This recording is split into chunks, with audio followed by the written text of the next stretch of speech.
Do you know the Universal lot? Our stages are which is now the electrical department, just a big 10 stage. Did they have that big open air platform stage? Yeah. With all the companies working at Yeah. the same time? Yeah, that's right in back where the executive offices are now. It's a big outdoor stage, and then they finally covered it, and we did a lot of stuff in there with the Phantom. And did you see the second Phantom they made?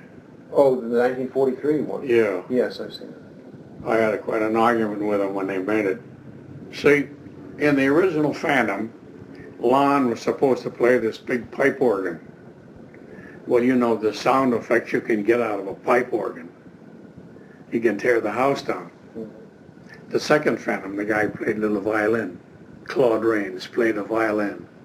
And in the original Phantom, Lon Chaney was supposed to try to get Mary Philbin in this big bed that was built like a swan. So what did they do on the second time they made the Phantom? Claude Rains was playing the fiddle to get money to give his daughter. It was the daughter that was in the show, to give her singing lessons. Now what the hell is that? They emasculated the thing right there. See, we built this Phantom stage. It's still standing out there. And there was this big stage in the audience. And then they had a balcony. We showed the people in the balcony and the audience in this big chandelier. You remember where the chandelier falls? And this Rupert Julian was screwy as hell. And when Lon Chaney cut the cables and the lights go out, the chandelier is supposed to fall in the darkness. Well, how the hell can you show something in the dark? So I took all the coupe-hoods I could find out there, and I hung them up all over the top of the stage. Then I lit the set. And when the lights went out, everything went out but the coupe-hoods, which was a soft glow light. So we did a stop motion, the thing falling down on the people. People down there moved slow. I don't know, I think we turned it at 8 or 4 or something. Didn't turn it by hand. There was no motors, and you just had to judge it. So we had a rehearsal, and the lights go out. With someplace around the lot, I had picked up a blue poker chip. We used to have a blue glass that we'd look through for contrast. You know, if you were doubting the contrast, you'd look through this blue, and the blue would cut the shadows down. And you could tell how much contrast you had because we had no light meters.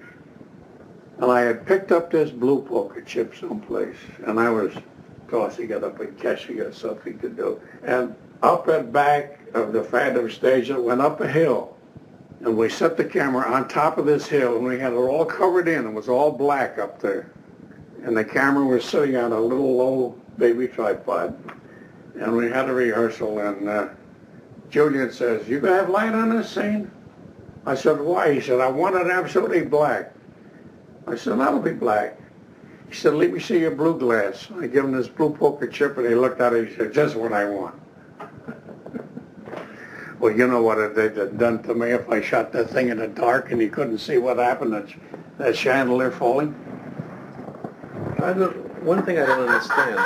You had the set built, the theater and all that, and this was an open set? It wasn't enclosed? No, it was a stage. Well, what do you mean that you had that camera on the hill? Well, see, it was built, for instance, up to this door. Uh-huh. See, the whole stage. And then from the door, it went up a hill. Now, we left this end open. Oh, I see. The end of the building was open. We left this end of this building open, and then we covered the whole thing over to the top of the hill. Mm-hmm. That was for ventilation. I see. And also we knew that we had some long shots that we had to shoot from there. So when we built the stage, instead of building the whole thing out of tin the way they did, we just covered it with a tarp. How did you get assigned that picture? How did you get assigned that picture? Through Lon Chaney. Through Chaney? Yes. See, I was on the contract to Warner Brothers. I was doing all the Lubitsch pictures. Uh-huh. See, I did all the Lubitsch pictures for 9 years at Warner Brothers. And Lon called me, and I was between pictures, and Warner Brothers were tight for money, I was getting $350 a week, and they were getting about $1,500 for me, and I wasn't getting any of the overage at all. See, then when I finished The Phantom, I went back to Warner Brothers. I had to go on a Lubitsch picture, and they wanted to do some extra scenes, and I couldn't do it. The Phantom was a great picture to me, because the copy that you saw didn't have all of this stuff in it. They cut out an awful lot of stuff. Could you tell me what kind of stuff they cut out? Oh, I think there was some stuff with a horse coming down a ramp with a ladder with a great big shadow on the back wall. I can't remember exactly what they cut out. I think some of the stuff where he walked under the water with his pipe. See, all the ballet was done in Technicolor. Was it just the ballet in Technicolor? Just the ballet was in Technicolor. Because I've seen footage of Chaney coming down the stairs with his mask, and that's in Technicolor. That was all in Technicolor. That's in Technicolor too. He had the cloak that was all lined with red. Mm-hmm. It was very effective. You don't think that was something to do, especially with that guy Julian. Did Technicolor send the cameraman over? Yeah, he had a Technicolor. I was a cameraman, but they had a man called a technician, a fellow named Howard Estabrook. Mm-hmm. Was a great help, because I didn't know anything about color in those days. I used to make stills in color with, what the hell was that process? Some process where the film had to be developed and redeveloped, and I didn't know anything about Technicolor. Tell me, in that Technicolor sequence, did that go as far as the episode where Chaney is on top of the opera with his cape blowing in the wind? No, that was just the interior of the opera. The interior of the opera house with the crowd and the opera Faust. Part of the opera Faust. Part of the opera was also in color? Yeah. Yeah, I'll never forget it. The ballet girls were dressed in pink against the green trees in the back. They had a bit of trouble with that picture towards the end. They wanted to keep redoing it, changing some things, didn't they? Not that I know of. Well, you just told me that they wanted you to come back and work on it. Well, see, they wanted more chase scenes. Uh-huh.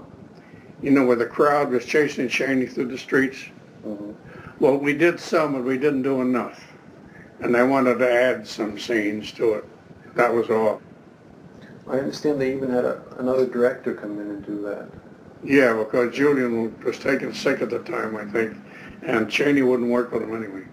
Mm-hmm. Why not? They never got along. I was a messenger boy in the picture.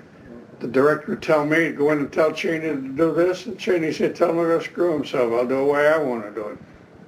And that went on the whole picture. I was just the interpreter between the two of them. You know, the picture never ran in England. You know why? I can't think of the guy's name. I think his name was Bader. I'm not sure now. Dave Bader. He went to the English government. He said he had a very valuable shipment coming in on a boat, and he wanted some guards to guard the film. So the English government sent a company of soldiers to guard this valuable shipment all the way to London on this special train they hired.